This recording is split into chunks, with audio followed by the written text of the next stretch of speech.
The Parliamentary Standing Committee on Finance has expressed serious concerns on the regulatory loopholes and failure to detect chit fund schemes like Sharda Investments. In fact, they have sought such schemes to be banned till the regulation is watertight. Mrinalini Krishna was tracking that particular meeting very closely and joins in with more details. Mrinalini, tell us what were the concerns of the House panel and what are the conclusions that are drawn from today's meeting?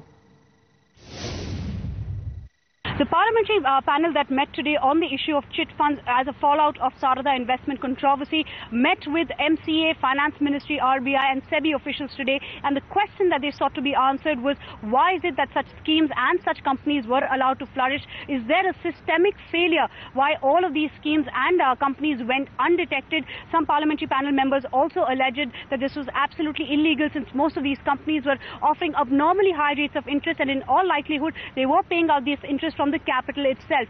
Discussions over who really regulates these such schemes also came about, and the parliamentary panel said that there should perhaps be one regulator to regulate such schemes, and in fact recommendation of the FSLRC to bring all public deposit schemes under the RBI was also discussed. Parliamentary panel sources indicate that they have sought an answer from Finance Ministry if it is possible for the FinMin to take to bring out an executive order to that extent. In fact, till such time that there is a separate law to regulate these schemes, a parliamentary panel has asked that such schemes and such companies be banned with immediate effect. In fact, they are not stopping at that. They have summoned the RBI governor on the 24th of May and the SEBI chairman on the 31st of May to seek more answers, to seek more clarity on how is it that such schemes can be regulated and detected and stopped, so that savings and earnings of small investors do not get harmed.